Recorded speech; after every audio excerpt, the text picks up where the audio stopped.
Hi, hello, வணக்கம். இன்றைக்கி என்ன வீடியோ பார்க்க போகிறோன்னு பார்த்தீங்கன்னா, எக் ரைஸ். ஈஸியாக, சிம்பிளாக நம்ம வீட்டில் இருக்கிற பொருளை வச்சு நம்ம எப்பயுமே சமையலுக்கு யூஸ் பண்ணுறோம் இல்லையா? அந்த பொருளை வச்சு நம்ம எப்படி எக் ரைஸ் பண்ணலான்னு பார்க்கலாம் வாங்க. Easy and simple. பிகினர் கூட நீங்கள் இப்போ தான் சமையல் கற்றுக்குறீங்க, குக்கிங் கற்றுக்குறீங்க அப்படின்னா கூட அவங்களுக்கு யூஸ்ஃபுல்லாக இருக்கும். வாங்க பார்க்கலாம்.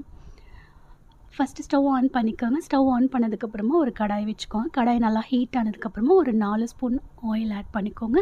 ஆயில் நல்லா ஹீட் ஆனதுக்கப்புறமா 1/2 ஸ்பூன் கடுகு, 1 ஸ்பூன் சோம்பு ஆட் பண்ணி நல்லா பொரிஞ்சதுக்கப்புறமா 2 ஆனியன் குட்டி குட்டியாக கட் பண்ணி வச்சுக்கோங்க. அந்த ஆனியனையும் அதில் ஆட் பண்ணிவிட்டு நல்லா ஆனியன் வந்து பொரிஞ்சிடணும், நல்லா வதங்கிடணும். வதங்கினதுக்கப்புறமா அது கூடவே வந்து 1/2 ஸ்பூன் இஞ்சி பூண்டு பேஸ்ட் ஆட் பண்ணிக்கோங்க. இஞ்சி பூண்டை ஆட் பண்ணதுக்கப்புறமா அது நல்லா வதங்கினதுக்கப்புறமா 3 எக்கு நம்ம பீட் பண்ணி வச்சுக்கணும். 3 எக்கை வந்து அது கூட ஆட் பண்ணிவிட்டு அதிலேயே வந்து ஒரு 1/4 ஸ்பூன் மஞ்சள் பொடி, 1 ஸ்பூன் மிளகாய் பொடி, 1 ஸ்பூன் பிரியாணி மசாலா. உங்கள் காரத்துக்கு ஏற்ற மாதிரி நீங்கள் ஆட் பண்ணிக்கோங்க. நான் ஸ்பைசி நிறையா சாப்பிட மாட்டேன். ஸோ சில பேருக்கு ஸ்பைசி வந்து ஒத்துக்காது இல்லையா? ஸோ அதனால் ஸ்பைசி கம்மியாக சேர்த்துப்பாங்க.